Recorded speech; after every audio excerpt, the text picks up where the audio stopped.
Good evening. I'm going to teach you how to show a horse in a showmanship class. Now, like I said in a previous video, this is Dixie. She is my showmanship horse. And if we come in a little closer, I will talk about how to groom your horse for the class. So she has no forelock, so if your horse had a forelock, or more than she had, you would kind of spray it down to make sure it doesn't move a whole lot, and then coming to their ears, you'd close them and then you'd kind of trim along the sides of their ears. Just cleaning it up, not really going inside too much, and moving down their face to their muzzle. You'd take some clippers or scissors if you don't have clippers and just kind of clean up any stray hairs like these whiskers or anything that's really not pleasing to the eye. Then you'd come underneath their muzzle and you trim up those hairs as well.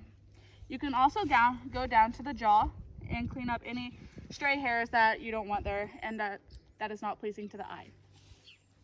Now moving down to their feet, like I said in the previous video, you would clean up their fetlocks, and there's usually just stray hair down there or anything that's not pleasing to look at, and you want it to look nice and smooth. Now some little tricks that you can do are hairspraying the mane down so it looks normal and it doesn't look crazy. Or you can also get some really good soap and wash your socks so they look bright and white. So the easiest way to explain how to show a horse would be quartering. Quartering means splitting your horse down the middle both ways. So down the back to the rump and then down the belly. So right here and right here. So this would be quarter 1, quarter 2, 3, and 4. Some key tips when showing a horse are to roll the end of your lead shank up in a circle so it's not by your side and getting in the way.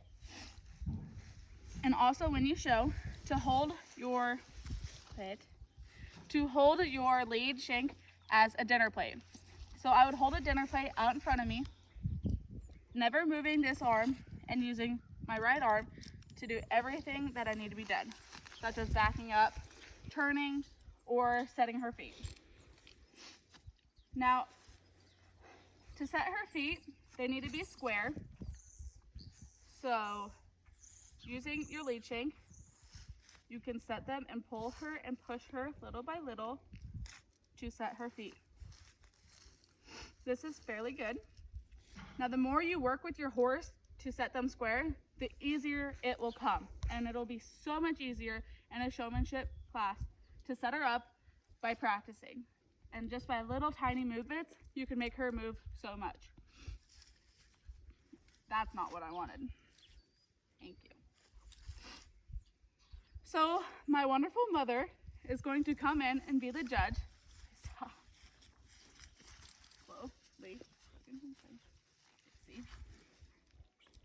So as the judge is in the second quarter, I want to be in the first. You never want to be in the same quarter as your judge. As my judge crosses the middle of her belly, you want to move to the second quarter. And as the judge crosses the back middle of the horse, you want to quickly cross over to the first quarter. You never want to be in the third or fourth quarter. So as my judge comes closer to me, I will slowly move, and as she crosses into the first quarter, I'm going to move to the second. Now as the judge crosses in front of my horse's face, I want to quickly move so I'm never between the horse and the judge. Now, as I'm standing here, there's one thing I'm doing wrong. I am pointing my feet in the opposite direction of what they're supposed to be pointed. They need to be pointed to the horse at all times. So my mom, or the judge, is going to walk around the horse as a quick example of what to do.